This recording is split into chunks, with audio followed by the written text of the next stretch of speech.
देवानाम प्रिय प्रियदर्शी चक्रवर्ती सम्राट अशोक आज विश्व भर के सभी महानतम एवं शक्तिशाली सम्राटों की पंक्ति में शीर्ष स्थान पर विराजित है।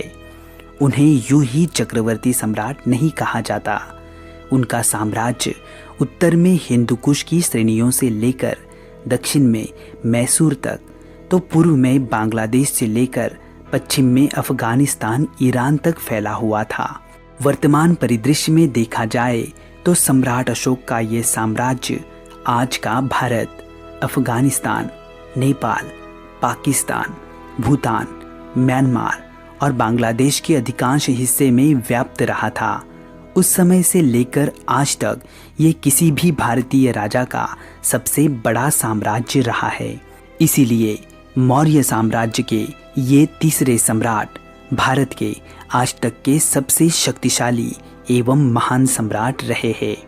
इतने विशाल साम्राज्य को कुशलता से संभालने वाले सम्राट अशोक अपने कार्यक्षम प्रशासन के साथ साथ बौद्ध धर्म के वैश्विक प्रचार प्रसार के लिए भी दुनिया भर में प्रसिद्ध रहे। इसीलिए बौद्ध धर्म के इतिहास में गौतम बुद्ध के पश्चात सम्राट अशोक का स्थान बेहद ही महत्वपूर्ण माना जाता है। अपने शुरुआती जीवन में चंड अशोक के नाम से कुख्यात सम्राट अशोक अंत में धम्म की राह पर चलकर देवानाम प्रिय अशोक बने। सत्य, अहिंसा, प्रेम, करुणा और सहिष्णुता, इन मूल्यों को विश्व भर में प्रसारित करने वाले सम्राट अशोक के क्रूरता से करुणा तक के सफर को आज हम इस वीडियो के माध्यम से विस्तार से समझने की कोशिश करेंगे। तो आओ दोस्तों, शुरू करते हैं आज का ये वीडियो।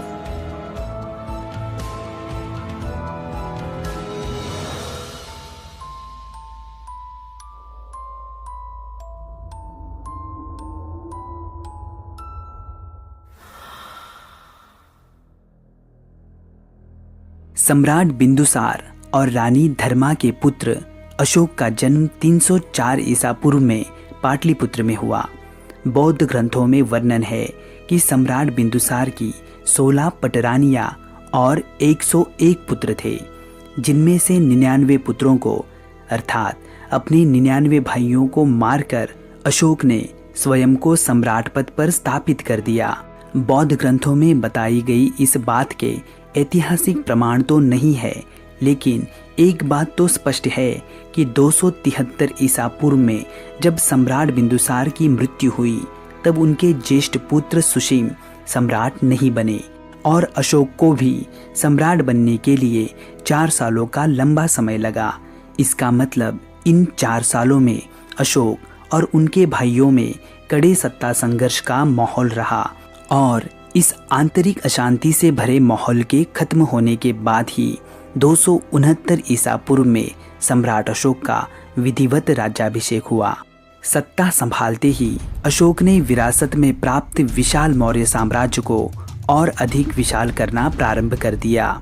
साम दाम दंड भेद हर प्रकार की नीति को अपनाते हुए सम्राट अशोक ने आधुनिक असम से लेकर ईरान की सीमा तक का साम्राज्य केवल 8 वर्षों में ही विस्तृत कर लिया।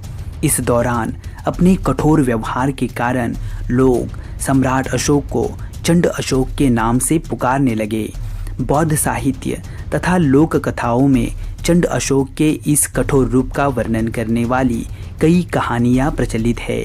भारत समेत पश्चिमोत्तर प्रदेश के बहुतांश भूभाग पर अधिकार करने के पश्चात सम्राट अशोक अब दक्षिण में कलिंग की तरफ बढ़े। आज के ओडिशा, छत्तीसगढ़ और झारखंड में फैला कलिंग उस वक्त का एक महत्वपूर्ण राज्य था। उत्तर से दक्षिण की तरफ जाने वाली थल तथा जलमार्गों पर उसका विशेष रूप से नियंत्रण था। इसीलिए कलिंग को जीतना मौर्य साम्राज्य के लिए बेहद ही आवश्यक था।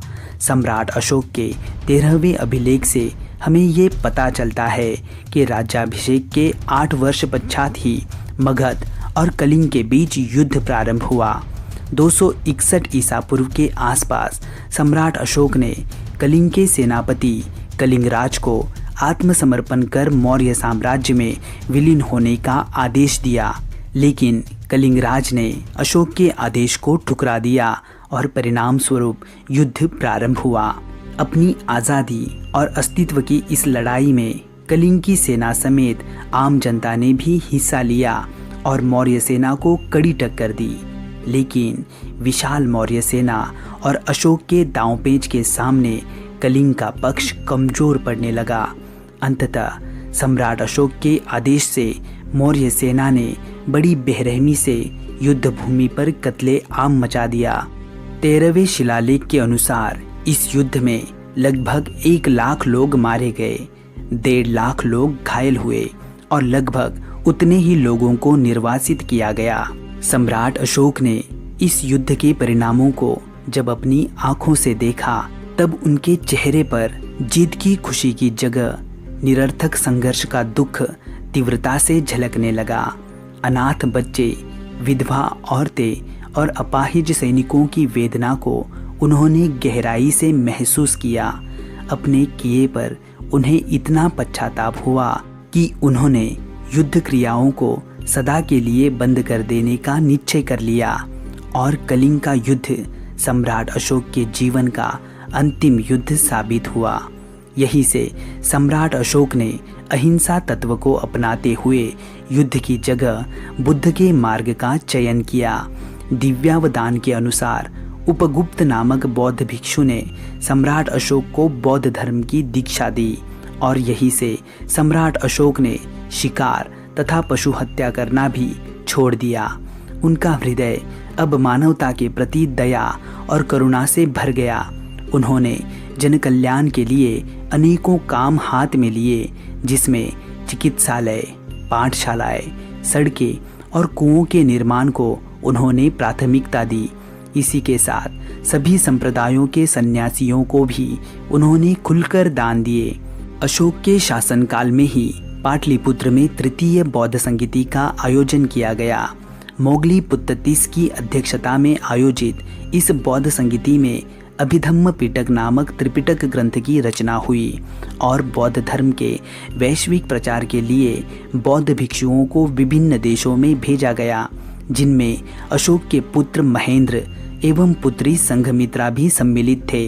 महेंद्र ने श्रीलंका के राजा तिस्स को बौद्ध धर्म की दीक्षा दी और बौद्ध धर्म श्रीलंका का राजधर्म बन गया। स्वयं सम्राट अशोक ने भी धर्म यात्राओं के माध्यम से धम्म का प्रचार किया। उन्होंने अपने अभिषेक के 10वें वर्ष बौद्ध गया की यात्रा की, तो अपने अभिषेक के 20वें वर्ष लुम्बिनी ग्राम की यात्रा की।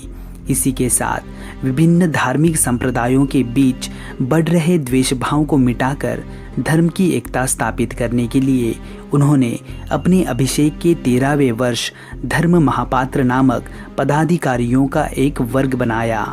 बौद्ध धर्म के प्रचार प्रसार के क्रम में सम्राट अशोक ने आगे अनेकों शिलाभिलेखों को उत्कीर्ण करवाया, जिनके माध्यम से सम्राट अशोक ने अपने अत्यंत मानवीय विचारों को तथा जीवन के आदर्शों को विश्व भर में पहुंचाने का कार्य किया।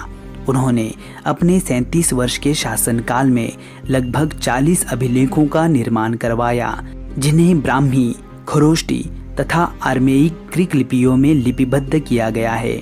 शिला, स्तंभ तथा गुफाओं में प्राप्त होने वाले इन अभिलेखों में सम्राट अशोक ने अपने आप को प्रियदर्शी और देवानाम प्रिय की उपाधि से संबोधित किया है। आधुनिक बांग्लादेश, भारत, अफगानिस्तान, पाकिस्तान और नेपाल में जगह जगह पर मिलने वाले इन अभिलेखों को शिलालेख, स्तंभालेख और गुहालेख ऐसे 3 भागों में विभाजित किया जाता है। आज हमें सम्राट अशोक के बारे में जितनी भी प्रमाणित जानकारी प्राप्त होती है, उसमें इन अभिलेखों की भूमिका बेहद ही महत्वपूर्ण है। अहिंसा, शांति तथा लोक कल्याणकारी नीतियों के अतुलनीय सम्राट अशोक ने लगभग 37 वर्षों तक शासन किया और फिर 232 ईसा पूर्व में उनकी मृत्यु हुई। आज उनके मृत्यु के 2300 साल पश्चात भी हम उनकी महानता का सदैव स्मरण करते हैं। भारत की राजमुद्रा और राष्ट्रध्वज के मध्य में स्थित चक्र सम्राट अशोक के सारनाथ स्तंभ से ही लिए गए हैं। तो दोस्तों, आपको ये जानकारी कैसी लगी आप हमें कमेंट बॉक्स में ज़रूर बताइए। वीडियो को लाइक करके अपने दोस्तों में शेयर कीजिए और चैनल को सब्सक्राइब करके बेल आइकन को ऑल नोटिफिकेशंस पर सेट कीजिए ताकि हमारे अगली वीडियो की नोटिफिकेशंस आपको तुरंत प्राप्त हो। तो चलो दोस्तों, मिलते हैं अगली किसी वीडियो में। तब तक के लिए आप अपना ख्याल रखना। जय हिंद।